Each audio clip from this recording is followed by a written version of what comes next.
1951 कराची। एक नौजवान हाथ में चंद रुपए और दिल में इंसानियत की खिदमत का अज़म लिए खड़ा था। उसका नाम था अब्दुल सत्तार एदी। लेकिन क्या आपने कभी ये सोचा है कि क्यों अब्दुल सत्तार एदी ने इंसानियत की खिदमत की खातिर अपने आराम, अपनी सेहत, अपनी ज़िंदगी की हर खुशी को, हर ख्वाहिश को पसे पुष्ट डाल दिया। हालांकि एदी साहब के पास मौके थे कि वो एक आरामदेह ज़िंदगी गुजार सकें। उन्हें बैरून ममालिक से कई ऑफर्स भी हुई कि वो अपनी खिदमत किसी और मुल्क में फराहम करें, लेकिन उन्होंने हमेशा यही कहा कि मेरे लिए मेरे लोग, मेरा मुल्क पहली तरजीह है। और बैरून मुल्क में ज़िंदगी गुजारना तो दूर, उन्होंने तो अपने लिए नया लिबास तक खरीदने से इनकार किया, हत्ता कि वो अपनी आखिरी सांस तक एक आम सी शलवार कमीज़ और प्लास्टिक की चप्पल में ले रहे थे। दरअसल एदी साहब ने अपनी ज़िंदगी में अपनी तरजीहात का तयन कर लिया था। एक ऐसी एम्बुलेंस सर्विस बनाना जो हर ज़रूरतमंद तक पहुंच सके, बेसहारा बच्चों को छत, तालीम और मोहब्बत फराहम करना, और उन लोगों को इज्जत के साथ दफन करना जिन्हें दुनिया ने ठुकरा दिया हो। और ये तरजीहात सिर्फ कागज़ों तक महदूद नहीं थी, बल्कि वो खुद उनके लिए खड़े हुए। उन्होंने हज़ारों लावारिश लाशों को अपने हाथों से गुसल दिया। एक लीडर वही होता है जो अपनी प्रायोरिटीज़ को डिफ़ाइन करे, उन पर अमल करे, ख्वाह उसके लिए उससे कितना ही कॉम्प्रोमाइज़ क्यों ना करना पड़े। और यही है लीडरशिप का 17वां कानून, लॉ ऑफ प्रायोरिटीज़। मैं हूं तैमूर बाजवा और आप देख रहे हैं 21 irrefutable laws of leadership by John Maxwell. साल के आखिर में या फिर नए साल के शुरू में अपने पिछले साल के शेड्यूल का जायज़ा लीजिए, अपने आने वाले कामों पर निगाह दौड़ाइए, अपने गोल्स के बारे में सोचिए और पूरी सूरत हाल का एनालिसिस करके देखें कि आप क्या कर रहे हैं, ताकि पता चल सके कि आपका तर्ज़ ज़िंदगी आपकी प्रायोरिटीज़ के मुताबिक है भी या नहीं। इस अमल के दौरान चंद उसूलों से आप मदद ले सकते हैं। इनमें से एक है 20-80 प्रिंसिपल, यानी अगर आप टॉप 20% एक्टिविटीज़ में अपना 80% एफर्ट्स डालेंगे तो आपको ठीक ठाक रिजल्ट्स हासिल होंगे।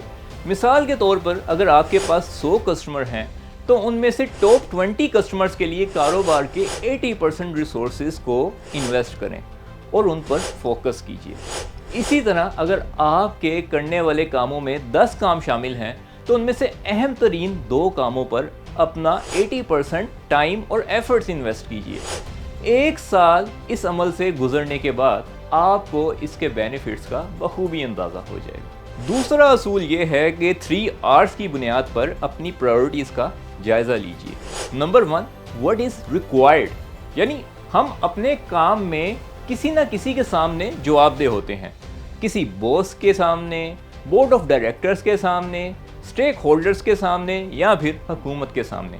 हमारी ज़िंदगी में शामिल अहम लोगों की जिम्मेदारी भी हम पर होती है, जैसा कि फैमिली। इसलिए प्रायोरिटीज़ की फहरिस्त का आगाज़ इसी से होना चाहिए कि हमसे रिक्वायरमेंट्स क्या हैं, यानी हमसे मांगा क्या गया है। अपने आप से ये सवाल करें कि वो ऐसा कौन सा काम है जो कोई और आपके लिए नहीं कर सकता, ना ही किसी और को आपके लिए करना चाहिए। अगर आप कोई ऐसा काम कर रहे हैं जो गैर ज़रूरी है तो उसे फ़ौरन बंद कर देना चाहिए। और अगर कोई ऐसा काम कर रहे हैं जो ज़रूरी तो है लेकिन ज़ाती तौर पर इसकी कोई रिक्वायरमेंट नहीं है तो वो किसी और को सौंप देना चाहिए। नंबर 2 है सबसे ज़्यादा रिटर्न, यानी मुनाफा किस में है। अपने कामों की लिस्ट में ये देखिए कि ऐसे कौन से काम हैं जिन्हें करने से आपको सबसे ज़्यादा फ़ायदा हो सकता है। कोशिश करें कि अपने कंफर्ट जोन से तो बाहर निकलें, लेकिन अपनी स्ट्रेंथ्स के जोन में रहते हुए खेलें। नंबर 3, सबसे ज़्यादा रिवार्ड कहाँ से मिलता है। और इस आखिरी सवाल का ताल्लुक आपकी पर्सनल सेटिस्फेक्शन से है।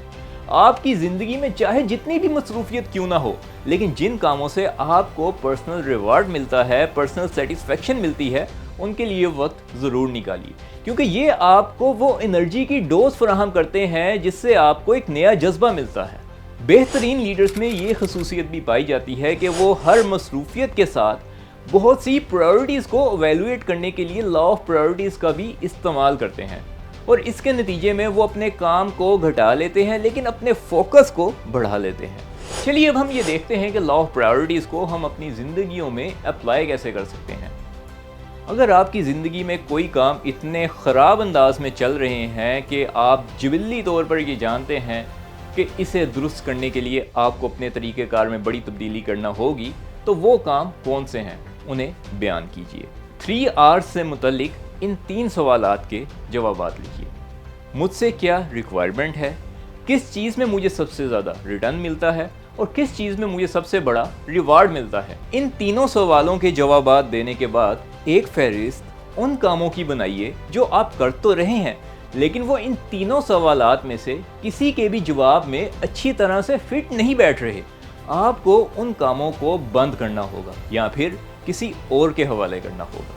اپنے آپ سے یہ سوال کیجئے کہ کیا آپ نے اپنے ڈپارٹمنٹ کی پرائیورٹیز کا باقاعدگی سے اثر نو جائزہ لینے کے لیے کوئی وقت مختص کیا ہے؟